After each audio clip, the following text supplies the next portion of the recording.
BFTB, best fight the best. Um, so Anthony Joshua's trapped in the closet. In more ways than one. Um, so they're continually talking about raising the offer for Deontay Wilder, but mysteriously the guy wasn't worth 12 million. They raised it to 15. He needs to accept that. He needs to sign the contract. All they've been talking about is improved offer this, improved offer that. Now again, they're talking about Eddie Hearns came out talking about a new improved offer. Bro, if he's not worth what he's asking for, why the fuck do you guys keep raising the offer? Why? Why do you keep raising it? Listen, stop beating around the fucking bush and just give the man what he's asking for and make the fight. If you beat him in 3 rounds, then what the fuck does it matter? What does it matter? Why are you trying to lowball this dude and keep fucking penny pinch until you get... That's why he told you to fuck off. Until you get to 50-50, you can keep raising the offer all you want. Keep making new offers all you want. He's not fucking talking to you until you get to the offer that he told you that he wants. Until then, fucketh offeth this fucking guy. So, while he's trapped in the closet, let's go ahead and listen to Eddie Hearns squirm. Doing very well. Sorry for keeping you waiting. It's no problem at all. The pleasure is all mine waiting to finally meet your acquaintance. I'll jump straight into it. I suppose I'll be remiss if I didn't ask you the hot button topics, which are the heavyweights. Dylan White has been out all over the media recently talking about the paltry offer that he was given. He claims it's less than he earned for Chisora, and it's an indication to him that you guys really don't want the fight. What do you say about that? Don't always believe what you hear from Dillian. I think sometimes he's trying to pull your plonker. He received an offer in relation to the Chisora fight. Let's just say, in terms of his statement on that. It wasn't a fantastic offer. I thought it was a decent starting point. It'll be improved this week, but he will get the opportunity to fight for the World Heavyweight title against Anthony Joshua on April 13th. So Eddie Hearn goes in. He starts off his little interview talking about how Dillian White's a liar, like don't believe everything that he says. But then he goes in saying that he did lowball him. And then he goes in telling us that Anthony Joshua is fighting him on April 13th, as if we didn't know that. This whole shit is just smoke screens. He's a voluntary challenger, but he should also be respected in the fact that he brings a lot to the table.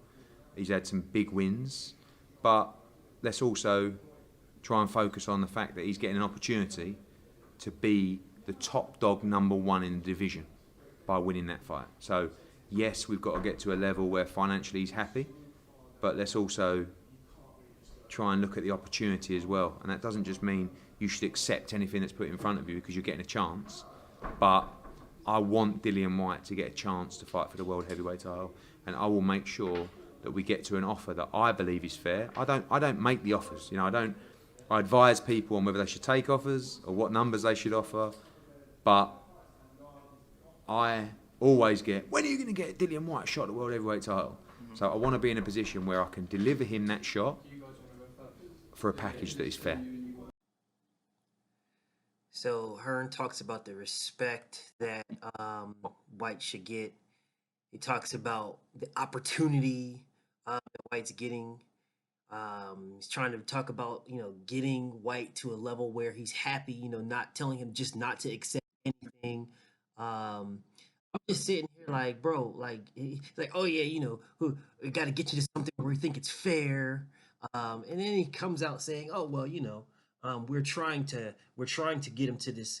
We're trying to get him a fight with Joshua. We're trying, and we just want to make sure that it's going to be fair. Like, bro, who are you trying to lie to, bro? Now the UK weirdos will believe this shit. They'll follow this shit. But bro, people over here looking at this with no horse in the race, we're like, bro, what are you talking about? What are you talking about? So it should be fair for Dillian White, but not fair for Deontay Wilder. Boy, stop it. Which fight is your priority? Are you prioritizing Dillian White, or do you really want to go after Wilder or Fury? It's not really what I want. It's what Anthony Joshua wants. He wants to fight Deontay Wilder for the undisputed heavyweight championship. There's no negotiations because Shelley Finkel won't reply to emails. We're now 6 emails unresponded. So it's a world record we're going for here. In terms of Fury, Fury's contacted me. Fury knows he can take the fight on April 13th. I don't even know if Fury's with Frank Warren. But I know, Fury knows, that if he wants to fight April 13, he can against Joshua. And so does Wilder. But Wilder's really frustrating because they won't come back to us on anything. If you really want the fight, we've continuously improved our offer. And I look at people like Lennox Lewis criticising AJ. And I think, who did you fight? 22 fights in, show me your resume. And Lennox is like, well, why don't you make him this offer? That's been done. And that's why it's frustrating, because people say, oh, AJ don't want the fight. He's the only one making offers. He's the only one improving offers. They're not even responding. So it's incredibly frustrating. But from AJ's perspective, his preferred route is Wilder, Fury, White. Although Dylan's got under his skin a little bit in the last couple of weeks, so maybe Fury and White are a joint in terms of what AJ wants next. But straight off the bat, nothing's changed. He wants to be the undisputed heavyweight champion. It's not even Wilder. It's the belt, you know? And Wilder's got that belt, and it's what he wants. So I'm not even going to go into all the bullshit this dude just said. I'm not even going to go into that. But the only one thing that I'm going to address is what he said about Lennox Lewis, talking about that who Joshua fought in his 19th fight, 41-year-old washed up, no belt having Vladimir Klitschko. Well, and he did that in what, his 19th fight? His 19th fight. Well, in Lennox Lewis's 18th fight, he fought Terrell Biggs. This is the same guy who had just fought Riddick Bowe, and he fought Mike Tyson. And he was what, 31? Try again. Fuck out of here. Is your priority to deliver for the fans first, or to deliver for your client AJ, or your client Dillian Whyte? What in an ideal world for Eddie Hearn, what is the honest? I mention that because Big Baby Miller has been touted as a potential opponent, and for him to go over to New York. The consensus is that has he done enough to fight to warrant that fight? So the fans would rather see the Wilder fight made. Where do you stand? Do you stand AJ first, then the fans, or what's good for boxing? To be honest with you, I think a lot of the time they work hand in hand. Right. Because if you look at what AJ wants, it's also what the fans want. So there's 4 options, right?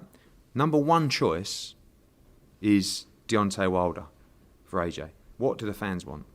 Deontay Wilder. Like if you did a poll, it would be Fury's up there because he's on a roll, yeah. But for Josh, it's Wilder, Fury, White, and Miller.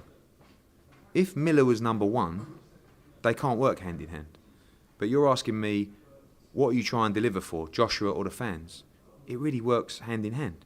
Joshua wants the fight the fans want to see. Otherwise, he'd fight nobody. He's had offers to go to Saudi Arabia, to Dubai, to China for 30, 40 million, you know, to fight. They can fight you. They don't care. He wants to deliver fights for the fans. And he reads this stuff, do you know what I mean? And he's got the bit between his teeth. He wants to knock the fuck out of Deontay Wilder and Tyson Fury and Dillian Whyte. He wants to knock out Jarrell Miller, but Jarrell Miller is not his number 1 choice. I just feel like if we can't get those guys, what a great opportunity to fill up Madison Square Gardens and fight a Yank in his backyard and to just launch and catapult your US profile. That's what I think. So, but what is my job? My job is to deliver for my client. But what my client wants is what the fans want on this occasion. So it's all very transparent. It just takes Deontay Wilder. We've even got to a stage now, Josh has reached out to Wilder personally and said, listen, mate, we're not even getting a response from your team. Are we doing something wrong? Are we talking to the wrong person? He ain't even come back. But the frustrating, if the rematch has been made, for him to ignore, for the team to ignore, no problem. The rematch hasn't been made yet. So at least look at your options if you really want that fight. So I think sometimes Josh is a victim of the fact that he don't really speak out a lot. Like he's not on Instagram going, hi guys, right, I'm here today just to let you know I've received this offer, and he's running scared and blah, blah. That's not his style. Wilder done a brilliant job on that. And I feel a bit gutted that Wilder's I think he's played the fans brilliantly, really well. I don't think he's done a smart job. I'm gonna say something quirky, right? I wouldn't be surprised if Wilder didn't fight Joshua or Fury next, because I don't know.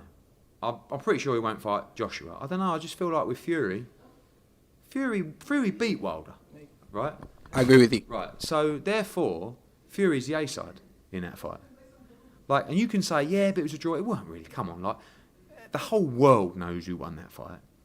So Fury's going to want 50%, maybe more. Wilder ain't going to give him that. Wilder's going to go, fuck you. It was a draw. I'm still the world champion. You're a voluntary challenger. So Tyson can earn more to fight Joshua. So maybe he'll do that. So I'm not even gonna go into all that bullshit he said either, because y'all can see the things that I put in there. But I am gonna touch on one thing. So he says that, Anthony Joshua can fight Tyson Fury, April 13th, blah blah blah. Well, Tyson Fury signed with Frank Warren April 12th, 2018. He signed back with him. May 1st, 2018, Frank Warren extended his contract with BT. So if Anthony Joshua could not accept the $50 million because it came from BT, how is he supposed to fight Tyson Fury when the money is going to be coming from BT as well? Like, how is he supposed to do that? They can't fight Tyson Fury because, they can't fight Deontay Wilder because the money's coming from BT and it's conflicting networks. Well, how is he supposed to fight Tyson Fury? How is he supposed to do that? And if he can fight Tyson Fury due to conflicting networks, blah, blah, blah, and the money coming from BT, supposedly, blah, blah, blah, well, then why couldn't he take the money from BT when it was for Deontay Wilder and Undisputed? Because both of them, one of them is not going to be correct. One of them is going to be wrong. You're either going to be like, Anthony Joshua can't fight Deontay Wilder because the money came from BT, and he can't fight Tyson Fury because Tyson Fury's on BT, or he can fight them both and duck Deontay Wilder. There is your options. Okay, if you had to put, if you had to name a fight for the April the 13th, gut feeling, one word answer because everyone's waiting. Who do you think it would be?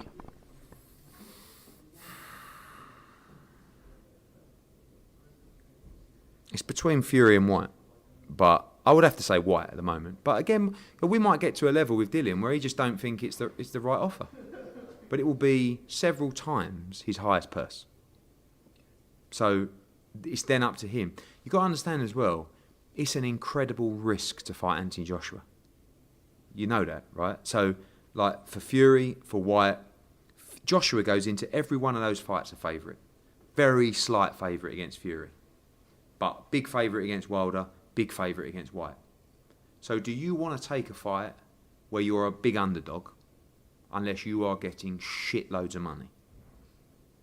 Well, the answer is, do you want 4 heavyweight world championship belts? But you've got to get the mix right. You've got to give Dillian White the respect he deserves for a great run of fights. And you've got to give Fury the respect that he deserves for great performances against Klitschko and Wilder.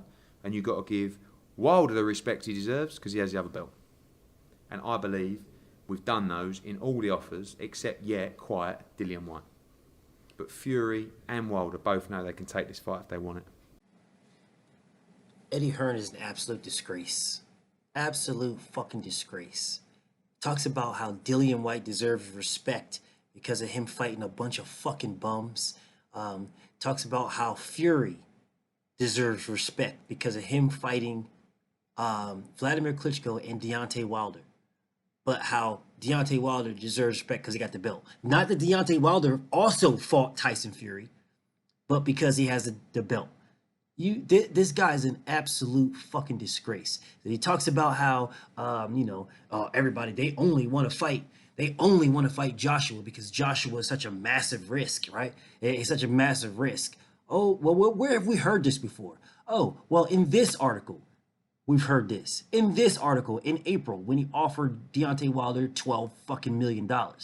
These are his words.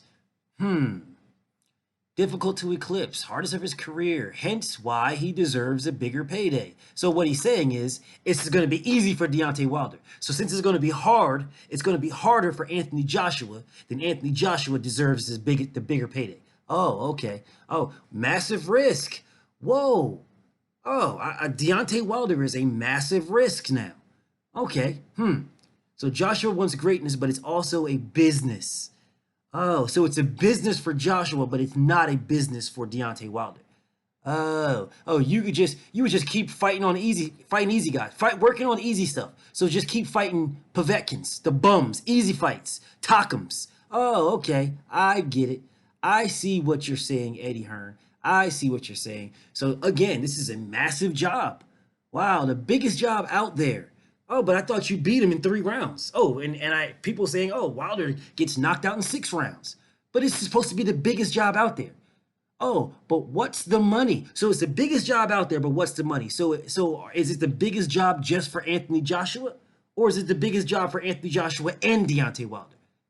So, I mean, the way that Eddie Hearn is making this out is that it's a big job for Anthony Joshua. It's a massive risk for Anthony Joshua. Anthony Joshua has so much to lose, but it's an easy fight for Deontay Wilder, so he should take less.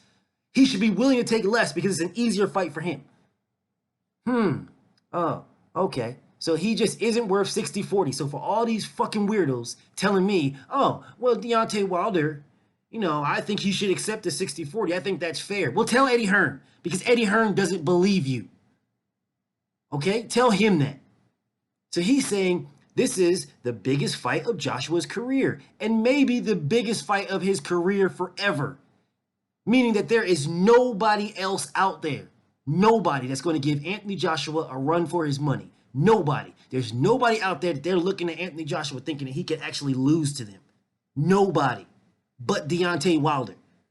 And because he can lose to Deontay Wilder, because he can get his fucking career destroyed and ruined, then he should be taking the biggest part of the fucking purse.